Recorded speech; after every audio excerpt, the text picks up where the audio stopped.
আমার বোনের একমাত্র ছেলে।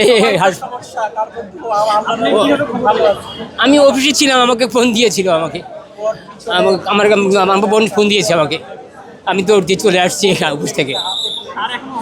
অবস্থা এখন আমার ইমার্জেন্সি দিচ্ছে না, অবস্থা ভালো না, পুরো শরীর পুড়ে গেছে। উদ্ধার আমি এটা জানি না, অবশ্য উদ্ধার করছে, এখানে হাসপাতালে নিয়ে আসছে আমার আমার আমার ভাই,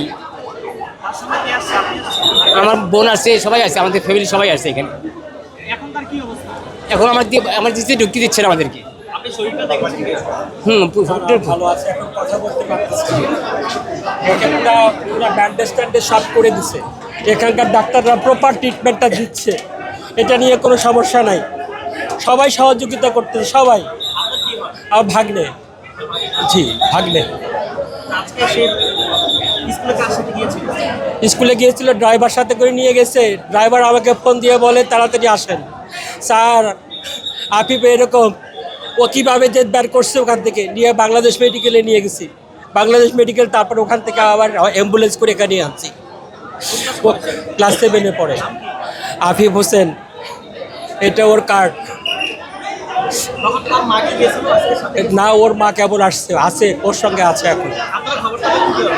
আমার ড্রাইভার আমাকে খবর দিয়েছে, ড্রাইভার ওকে স্কুলে নিয়ে গেছিল।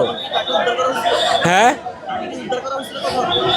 আমার ড্রাইভার নিজে যে উদ্ধার করে নিয়ে আসছে ওখানে। তো ভাই কেউ কারো, সবাই সবার জন্য, কে যে কাকে উদ্ধার করেছে, আমি 2 জনকে নিয়ে আসছি সাথে করে, আমার অ্যাম্বুলেন্সে 2 জনকে নিয়ে আসছি সাথে করে।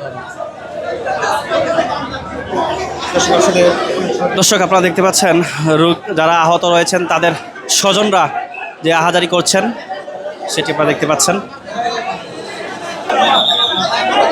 একটু পরপর নিয়ে আসা হচ্ছে উত্তরায় বিধ্বস্ত যেই বিমান দুর্ঘটনা যারা আহত হয়েছেন তাদের নিয়ে আসা হচ্ছে জাতীয় বার্ন ও প্লাস্টিক সার্জারি ইনস্টিটিউটে।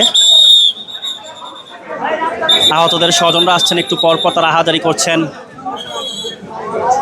আপনারা দেখছেন সরাসরি ঢাকা পোস্টে।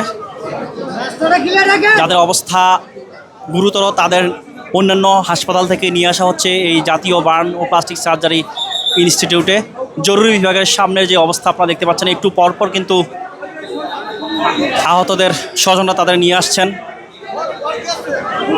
আইনশৃঙ্খলা বাহিনীর সদস্যরা নিরাপত্তা দায়িত্বে রয়েছেন, আপনারা দেখছেন আনসারের সদস্যরা রয়েছেন।